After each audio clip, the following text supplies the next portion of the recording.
أعوذ بالله من الشيطان الرجيم بسم الله الرحمن الرحيم اللهم صل وسلم على محمد وبارك وعلى آله وصحبه أجمعين وبعد أدوكلا دولهم أتورو كيغ فانا محمد صلى الله تعالى عليه وسلم قولوا بواكي النبي وسبوا شالكم دادا بقوا ما تمجوا مليا النبي أتمارا ليه أتمارا صحابة الكرام أتمارا تابعين أتمارا تمدلين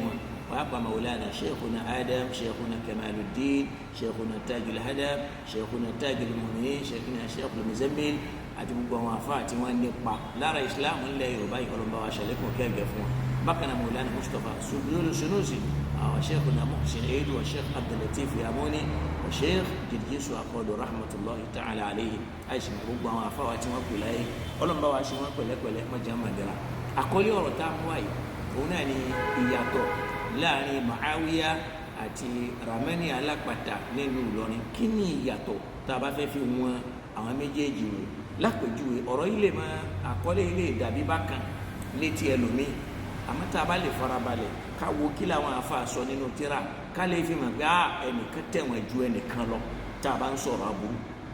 tala ń pè ní Muawiya abúlé Abi Sufyan òun náà ní arákùnrin kan tí bàbá rẹ̀ ń jẹ́ Abu Sufyan tó jẹ́ kan nínú àwọn tí wọ́n gbé ogun tó lágbára ti àná Muhammad sallallahu alayhi wa sallam títí tọ́lọ́mùtí padà wá gbé àkóso ìlú Mẹ́kà lé àná Muhammad lọ́wọ́ wọ́n sì gba Islam ní amal fatih lásìkò tọ́lọ́mù ṣẹ́gun Kaaba fún Mẹ́kà fún Nabi tí wọ́n sì láǹfààní kí wọ́n ṣe hijira lọ sí Medina bó tiẹ̀ já sí pé àwọn àfa nínú ìrònú àtàwọn ìrònú àbòsí táwọn èèyàn gbé kalẹ̀ tí ń jẹ́ àwọn òṣèlú tó ti ń bọ̀ lọ́jọ́ tó ti pẹ́ wọ́n kó àwọn ọlá àwọn títóbi àwọn dáadáa àwọn kò sára Muawiya yìí tó sì já sí pé àwọn dáadáa yìí Ọlọ́run kádàrá kó jókòó lára Muawiya ibn Abi Sufyan mashallah ìyá wa Aisha radiyallahu ta'ala anha níjọ́ tí a fa wa al-Aswad ibn Yazid tí wọ́n bi ìyá wa Aisha léèrè yìí pé alla ta'jabina li rajulin min at-tulaqa'i yunazi'u ashaba Muhammadin sallallahu alayhi wa sallam fi al-khilafa wọ́n bi ìyá wa Aisha léèrè yìí pé ṣé kò máa ṣe ọ́ léèmọ̀ wípé arákùnrin kan ó ń bá àwọn tí wọ́n jẹ́ amúgbálẹ́gbẹ̀ẹ́ Ànábì àwọn tí wọ́n súnmọ́ tí wọ́n bá rìnrìn àjò tí wọ́n bá jìyà tí wọ́n wà pẹ̀lú ẹ̀ nígbà tí nǹkan le kó tó wá di pé nǹkan náà wá rọ̀ ó ń bá wọn jà dupò ìyá wa Aisha radiyallahu ta'ala anha sọ fún wa pé ata'jabu min dhalika ṣé wọ́n ń ṣe mà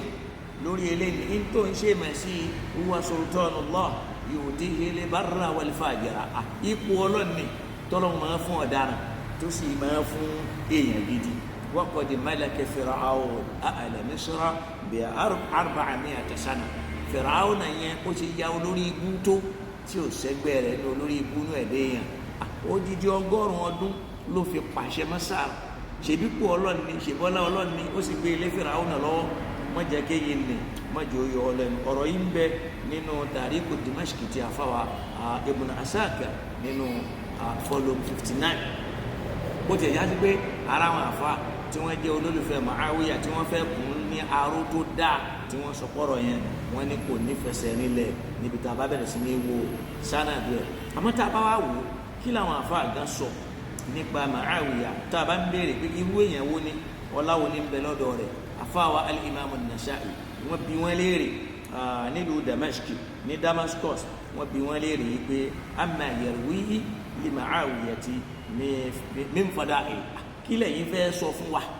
kí tẹ̀lé tiẹ̀ lè rí gbà wá nípa ọlá tí Muawiya ní faqal èyí tí Imam an-Nasa'i sọ fún wọn ni pé ma a'rifu lahu fadilatan èmi ò rí ọlá kan tí ń bẹ fún Muawiya o ma a'rifu lahu fadila mi ò rí ọlá kan fún ìlà yàtọ̀ sí ọlá táwọn èèyàn gbà wáyé pé Ànábì yìí ṣépè fún tàbí ká Ànábì yìí sọ ọbẹ̀ lọ́hùn lé lórí látara àwà tí wọ́n ló wù pé wọ́n ní Ànábì pé ó wá kọ̀ nǹkan fóun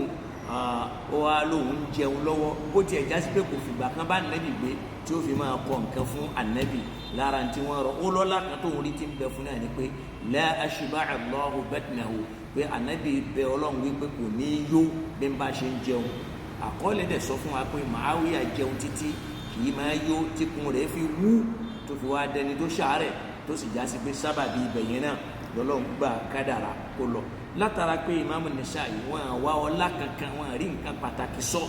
nípa Muawiya ibn Abi Sufyan fama zala ahlu Sham yadribunahu fi khasiyyihi bi arjulihim àwọn ará Sham wọn máa ń na Imam Nasa'i ni látara pé ẹni tí wọ́n ń fẹ́ kó sọ ń pa rẹ̀ kó wà nǹkankan fún hatta akhrajuhu min al-masjid tí wọ́n fi gbé àfa tí wọ́n gbé jáde nínú mọ́ṣáláṣí wọ́n gbé jáde gàǹtó wọ́n gbé kó nínú mọ́ṣáláṣí pé níta wọn fẹ́ kó sọ kó sọ thumma humila ila Ramla débi pé wọ́n dá a padà wọ́n lé wọ́n lọ jù sí Ramla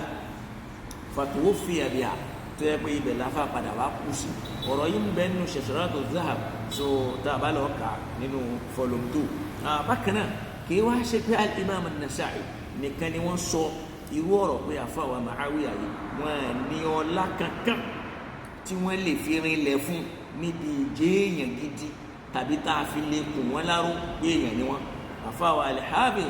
ibn Hajar al-Asqalani àwọn tí wọ́n ṣe Sharh Sahih al-Bukhari tíra àwọn tí wọ́n pè ní Fath al-Bari àwọn náà wá sọ fún wa ń bẹ̀ wọ́n ní akhraja Ibn al-Jawzi aidan min tariqi Abdullah ibn Ahmad ibn Hanbal wọ́n ní àfàwà ọmọ al-Jawzi àwọn náà mú jáde fún wa lójú pọ̀ náà àfàwà Abdullah ibn Ahmad ibn Hanbal kí làwọn sọ wọ́n ní sa'altu abi ma taqulu fi Ali wa Mu'awiyah mo bi bàbá mi léèrè pé kí ni tẹ́lẹ̀ rí sọ nípa Ali radiyallahu ta'ala anhu àti Mu'awiyah fa atraqa bàbá mi dorí kodò tí wọ́n wí gangan thumma qala lẹ́yìn dorí kodò wọn tí wọ́n wá gbórí sókè wọ́n wá fún mi lésì pé i'lam anna Aliyya kana kathiru al-a'da fafatasha a'da'uhu lahu 'ayban falam yajidu wọ́n ní àlí torí yẹn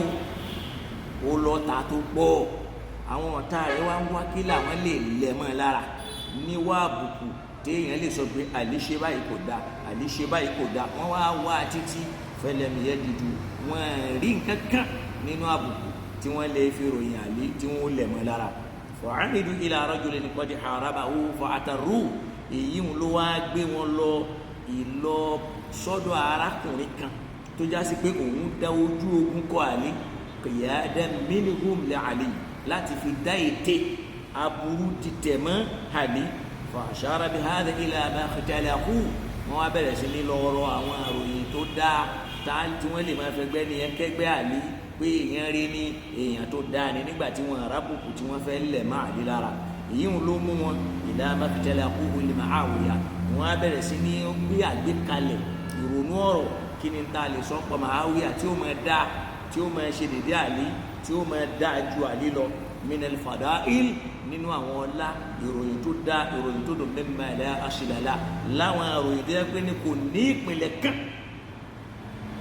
ìpìlẹ̀ kankan so àfàwà nínú tírà tí wọ́n ti sọ náà ni mo dárúkọ yẹn àfàwà al-Hafiz ibn Hajar al-Asqalani nínú Fathu al-Bari tí ń jẹ́ Sharh Sahih al-Bukhari àwọn náà sọ bẹ́ẹ̀ nínú tí wọ́n wá gbà wá nínú àwọn ọlá nínú àwọn ahadith wá gbọ́ wọ́n wá jẹ́ kó yíwa pé waqad wurida fi fadail Muawiya ahadith kathira wọ́n wá jẹ́ kó yíwa pé wurida fi fadail Muawiya ahadithun kathira wọ́n gbà wá fún wa hadith tó pọ̀ qad wurida fi fadail Muawiya ahadithun kathira wọ́n gba ọ̀pọ̀lọpọ̀ ọ̀rọ̀ wá nípa pé Muawiya lọ́lá láwọn tí wọ́n lè sọ pé irú èèyàn báyìí ni Muawiya ń jẹ́ ti dáadáa àfáàní lakin àmọ́ ṣáò laysa fiha ma yasihhu min tariqi al-isnad kò sí kankan nínú ọ̀rọ̀ tí wọ́n sọ nípa Muawiya yìí tó lálàáfíà lójú pọ̀ náà ibi tí wọ́n ń ṣàfitì ẹ̀ sí ìdí nìyẹn tí àfáwà Ishaq ibn Rahawayh àti àfáwà an-Nasa'i àwọn méjèèjì tí wọ́n fi takú lórí pé Muawiya ò ní ọlá kankan ẹjẹ́ á lọ kánú Fathul Bari volume 7 láti bá pàdé nínú báàbù dhikri Muawiya níbi tí wọ́n ti sọ̀rọ̀ nípa Muawiya kódà Imam al-Bukhari rahimahullahu ta'ala nígbà tí wọ́n bẹ̀rẹ̀ sí ní sọ̀rọ̀ àwọn sàhábà wọ́n sọ pé fadlu fulan ọlá tí ń bẹ fún lágbájá fadlu fulan ọlá tí ń bẹ fún lágbájá nígbà tọ́rọ̀ kan Muawiya wọn jẹ́ ló fọ́dílù tora wọn náà ò rí ọlá kan tí wọ́n lè fi ròyìn wọ́n kàn sọ pé báàbù dhikri Muawiya ojúpọ̀ náà ibi tí wọ́n ti sọ ọ̀rọ̀ nípa Muawiya wọn rí ọlá kankan tí wọ́n lè fi tìṣe lára ọ̀pọ̀lọpọ̀ kó ṣíjú àánú wa eléyìí ni ó máa jẹ́ abala alákọ̀ọ́kọ́ tá a fi wọnú abala ẹlẹ́ẹ̀kejì tá a fi